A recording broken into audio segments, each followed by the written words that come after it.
దీపావళి వేడుకల అనంతరం దేశ రాజధాని ఢిల్లీలో వాయు కాలుష్యం ప్రమాదకర స్థాయికి చేరుకుంది. పలు ప్రాంతాల్లో గాలి నాణ్యత సూచి IQI 400గా నమోదైంది. దీనిని CPCB వెరీ పూర్ కేటగిరీగా వర్గీకరించింది. ఈసారి కాలుష్యాన్ని తగ్గించేందుకు సుప్రీంకోర్టు గ్రీన్ క్రాకర్స్ కు మాత్రమే అనుమతి ఇచ్చినప్పటికీ పరిస్థితుల్లో ఏమాత్రం మార్పు కనిపించలేదు. పైగా గతేడాది దీపావళి మరుసటి రోజు ఉదయం నమోదైన 296 IQIతో పోలిస్తే ఈసారి కాలుష్యం మరింత తీవ్రంగా ఉండడం ఆందోళన కలిగిస్తోంది.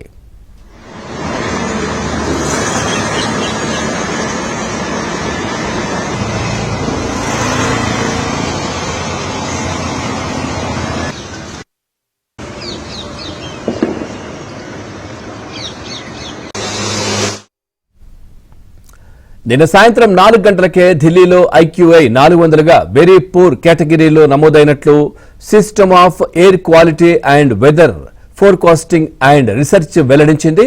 ఇక టపాసుల మోతతో రాత్రికి రాత్రే గాలి నాణ్యత మరింత క్షీణించింది. ఇలాంటి కలుషితమైన గాలిని ఎక్కువసేపు పీల్చడం వల్ల తీవ్రమైన శ్వాసకోశ వ్యాధులు వచ్చే ప్రమాదం ఉందని CPCB నిపుణులు హెచ్చరిస్తున్నారు.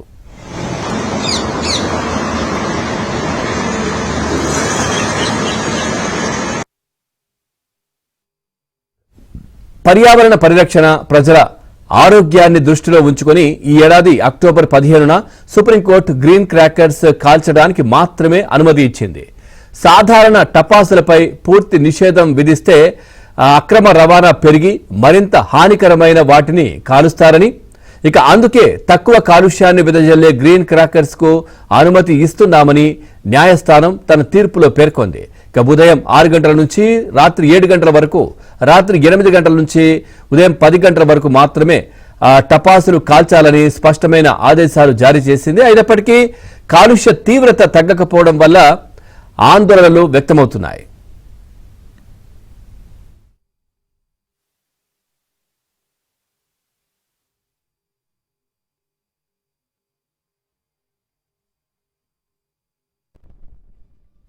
సాధారణ టపాసులతో పోలిస్తే గ్రీన్ క్రాకర్స్ 30% తక్కువ కాలుష్యాన్ని విడుదల చేస్తాయి. వీటిని CSIR అభివృద్ధి చేసింది. వీటిలో అల్యూమినియం, బేరియం వంటి హానికర రసాయనాలు తక్కువగా ఉంటాయి.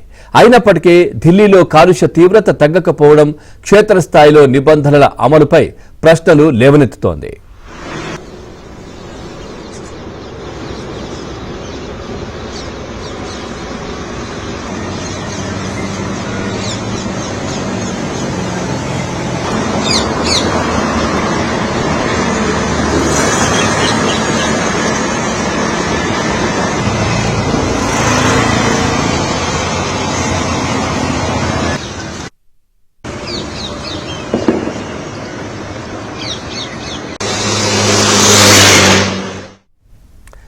ఇక బాణసంచా కాల్పులతో వాయు కాలుష్యం పెరగడంతో ప్రజలను తీవ్ర అస్వస్థతకు గురవుతున్నారు.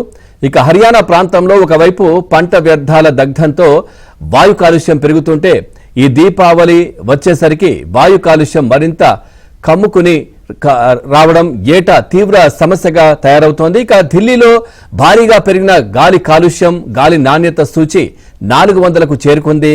గత 2 రోజులతో పోలిస్తే మరింత వాయు కాలుష్యం పెరిగింది.